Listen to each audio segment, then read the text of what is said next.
Sejam todos muito bem-vindos a mais um vídeo aqui no canal e um vídeo muito especial, um vídeo onde vai ser o início de um capítulo, de um compilado de séries onde a gente vai estar trabalhando e estudando por completo o livro de Mateus. E por que o livro de Mateus?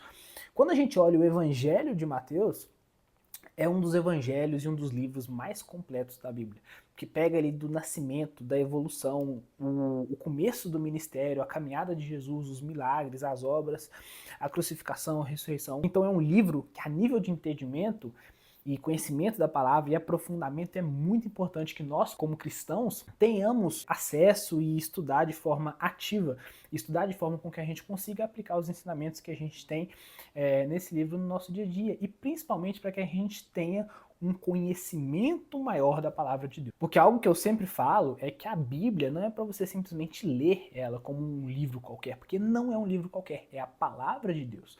E tudo que está ali é intencionalmente colocado ali com um propósito. Tudo que está ali é resposta para algo que já foi falado antes. Então sempre que a gente precisa estudar a Bíblia, a gente precisa entender que não é uma forma muito como se fosse um outro livro qualquer, de você ler ali e tirar algum insight. Não é assim que as coisas funcionam.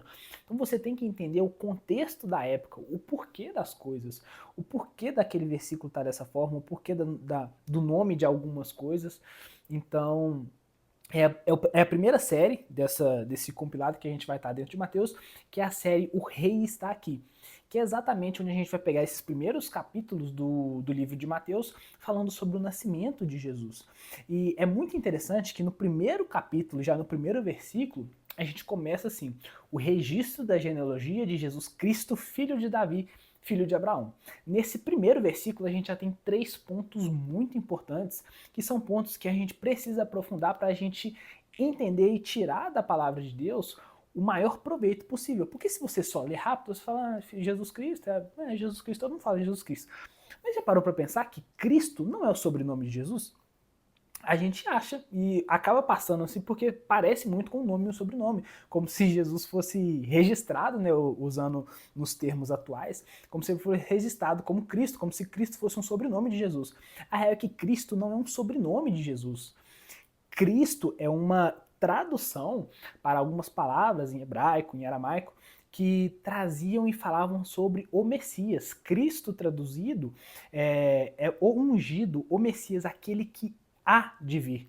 O que você tem que entender é que no Novo Testamento ali, aquele contexto do Novo Testamento, a vida de Jesus, as pessoas que estavam ali, elas tinham acesso à palavra. Óbvio que o termo Bíblia foi algo que veio sofisticado, veio futuramente, mas eles já tinham as escrituras, que foi o escrito, Moisés, a história de Davi, as crônicas, então eles já tinham acesso às escrituras antigas, ao que a gente tem até hoje como a nossa palavra, como a Bíblia. Todos aqueles livros do Velho Testamento, as pessoas daquela época já tinham acesso. Então, os cristãos daquela época já sabiam que tinha de vir um Messias, que viria o Cristo. Então, por que Mateus já começa com Jesus Cristo? Porque ele deixa claro que não é uma simples pessoa, não é o nascimento de mais um ser humano normal, comum, porque Jesus é um nome. Agora, Cristo não é um simples nome. Cristo é o significado de que aquela criança é o Messias. Aquele ali é Deus encarnado em forma de humano para que pudesse redimir e salvar o seu povo. Então, nesse primeiro versículo, a gente já consegue ver uma mensagem poderosa que Mateus fez a questão de colocar ali: Jesus Cristo. Aquela criança que nasceu ali não era mais um, era o Cristo que tinha que vir. E ele já vai completar falando que Jesus Cristo, filho de Davi, filho de Abraão. Aqui já vem uma coisa que acaba gerando muitas dúvidas, porque a gente pensa, tá, mas como que Jesus é filho de Davi, que estava lá atrás, que morreu antes de Jesus nascer, filho de Abraão, como é filho dos dois, sendo que, na verdade, ele é filho de José com Maria, mas também ele é o filho de Deus, ele é o Deus encarnado. Então, esses pontos acabam ficando muito soltos, e principalmente para novos convertidos, pessoas que estão começando a ler a Bíblia, acaba ficando meio perdido essas informações. Quando a Bíblia traz aqui filho, ela não está falando diretamente o filho gerado ali pelo pai, aquela mãe já de forma consequente. A real é que filho aqui está falando sobre a genealogia, está falando sobre aquela linhagem familiar. Por quê? No Antigo Testamento, tinha muito claro de que o Messias, o Cristo, viria da linhagem de Davi e que, consequentemente, é a mesma linhagem de Abraão. Porque Abraão, ele é o pai dos judeus. Abraão foi o pai de multidões. Então, o povo judeu, ele vem da linhagem de Abraão e Davi, como judeu, nasceu nessa mesma linhagem. E tinha como promessa de que o Messias viria dessa linhagem. Se a gente for pegar Gênesis, capítulo 18, versículo 18, é onde Deus fala para Abraão que através do filho dele, a nação seria abençoada. Que através da linhagem de Abraão, uma nação seria abençoada. E qual que é a bênção sobre essa nação? É exatamente a vinda do Messias, a vinda de Cristo. Essa é a maior e principal bênção que uma nação poderia receber. Um Messias que viria para redimir, perdoar e salvar aquela nação. E aí, falando sobre Davi, se a gente pega ali 2 Samuel, capítulo 7, versículo 16, é onde Deus faz uma promessa a Davi, que através da linhagem dele haveria um reino que não terminaria, um reino que duraria para sempre. Agora, como que um reino dura para sempre? Antes de Davi, Saul reinou, depois de Davi, Salomão, e depois de Salomão, o filho de Salomão reinou, e todos esses reinos tiveram início e fim. O reino acaba quando o rei morre ou acontece alguma outra intervenção que faz com que esse rei perca o seu reinado.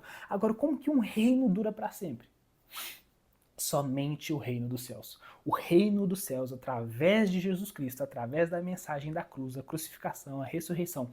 Esse é o reino que duraria para sempre. É o reino que há de durar para sempre. Porque Jesus morreu, foi crucificado, mas ele ressuscitou e vivo está até os dias de hoje. A gente não serve a um Deus morto.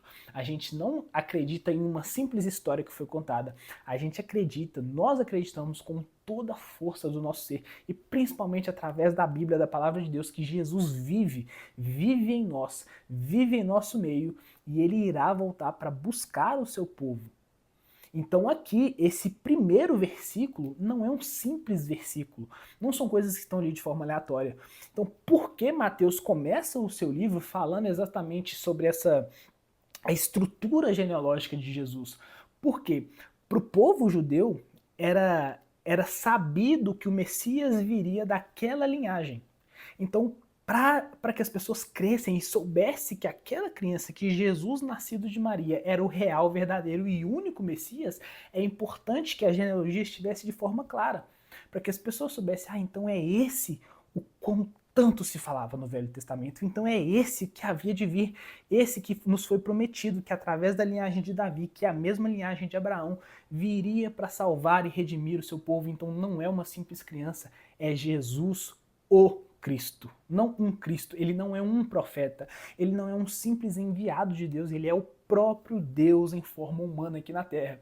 E só nesse simples e primeiro versículo a gente consegue saber isso, como que Mateus colocou isso de forma tão específica e tão intencional, para que a gente soubesse que Jesus é o nosso Salvador, ele é o nosso Senhor e Salvador. Então, esse primeiro versículo era exatamente para ter essa mensagem, para nós termos essa certeza de que Jesus, ele é o Messias. Agora, como que se comprova isso? Como que ele é filho de Davi? Como que ele é filho de Abraão?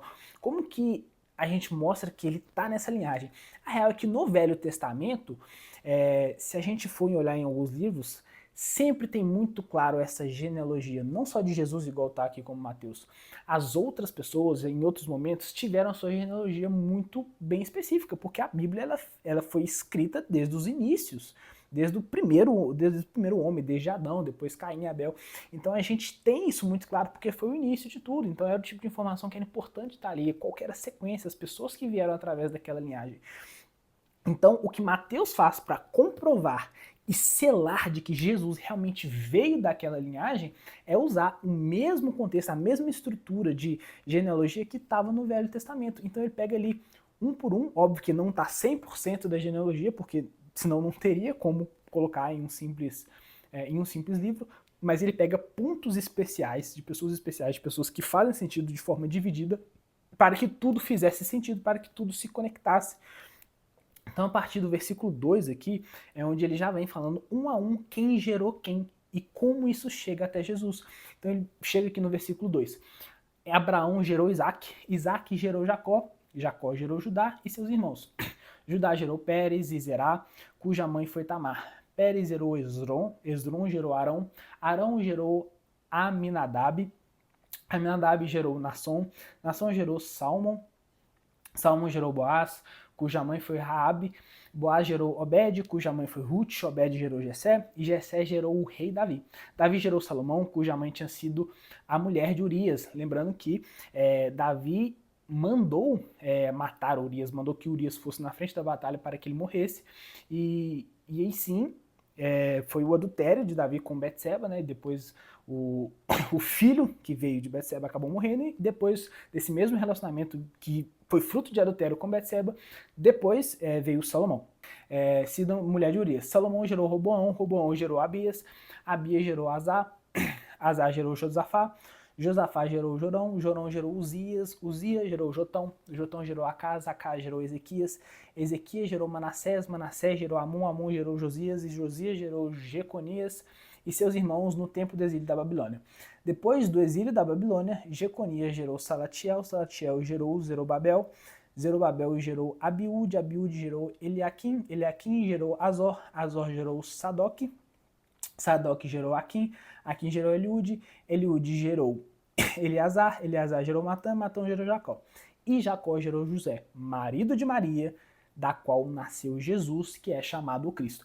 É o tipo de capítulo, de versículo que a gente nem lê direito, que a gente pula porque fica muito repetitivo, mas aqui a minha ideia não é só ler, não é simplesmente mostrar o porquê você tem que ler, é entender por que essa genealogia foi colocada ali dessa forma. Exatamente porque Mateus, naquele momento, ele queria bater o martelo, não deixar nenhuma dúvida.